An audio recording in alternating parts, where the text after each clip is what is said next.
Ideas about music. In this lesson, we're going to give information of music creators of classical music. For this, we're going to use determiners. What is a determiner then? Well, it's a word that gives more ideas of nouns. Are you ready to start? Okay, let's do it. Well, to start, let's think of this question. What determines the beauty of music? To answer this question, let's take a person to explain this. Alright, so the beauty of music depends on the creativity of a composer, an extraordinary composer, a romantic period. A composer can write his best songs, and from the composer, we can tell his amazing inspiration and a lot of his geniality, so he can create the best songs or the best leader. And finally, this classical leader or songs a composer can create and can be remembered along the time. Well, all these words that start giving information about a noun are determiners. Identity in music. What sets identity? Well, first we have to define what does identity mean. Well, it is something that sets the difference among others, among things, among people. And articles are words that contribute things or even people get their identity. There are two kinds of articles.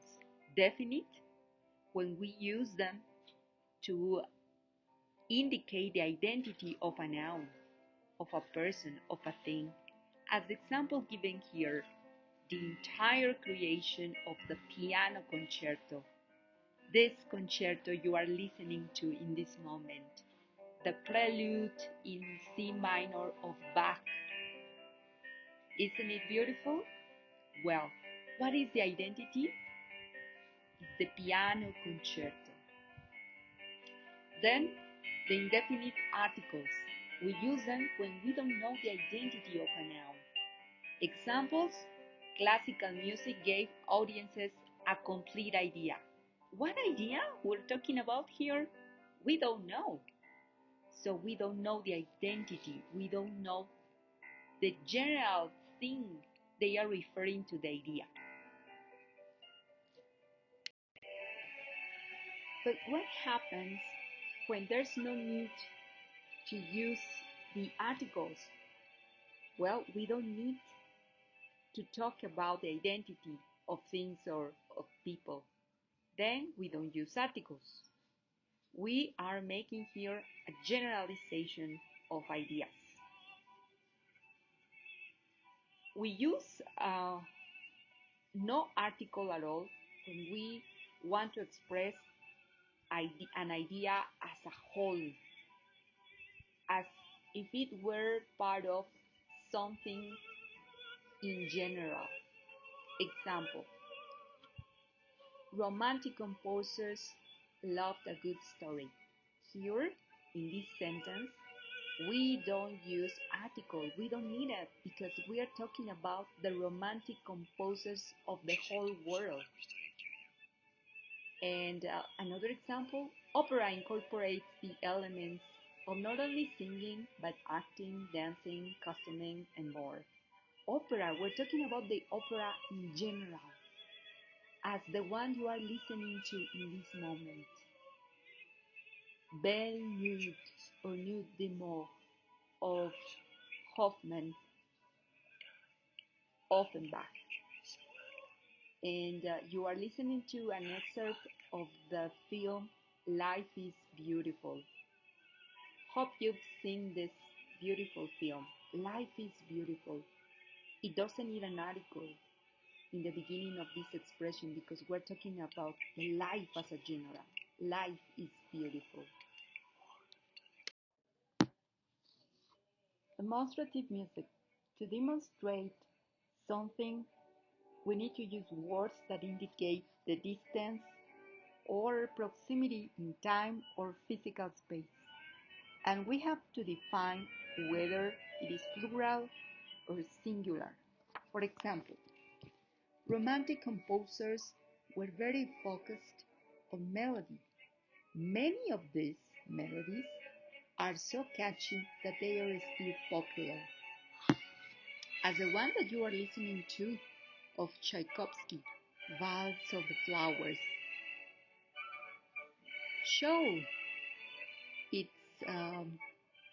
demonstrative performance, it's a demonstrative melody that it is played in ballet performances as the one you can see and watch in this slide or watch directly in YouTube. This performance, this melody, it is played in the Nutcracker, the ballet performance that it is performed every year on Christmas time. These melodies, as the example given, these indicate the proximity in time. The melodies were composed long time ago. They are brought back to this time, these melodies. Some other examples in plural, for instance, those prestigious composers of Romantic period. Those indicate distance in time. What time? The Romantic period. Those prestigious composers. As well, in singular, we get the example. This period moved away, searching clarity. This indicate proximity in time. This period, we're talking about the Romantic period. And the last one in singular, I haven't seen that performance nowadays. That indicates distance. That melody created long time ago, now in present time, I haven't seen it.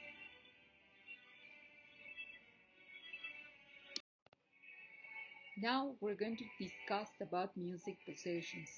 What about when we talked about possession? We use words that show a sense of belonging. Possessive adjectives are words that help us to indicate possession, a sense of belonging, a sense of ownership to a thing, to a person. Do you remember these possessive adjectives? I hope so. You might have learned this before. My, your, his, her. Well, let's check out some examples here. My mom played canon in D minor often when I was a child. Mom, whose mom we're talking about? My mom. What's the pronoun you are referring? I. My mom played canon in D minor often when I was a child. I'm 74 now and it still brings me to tears.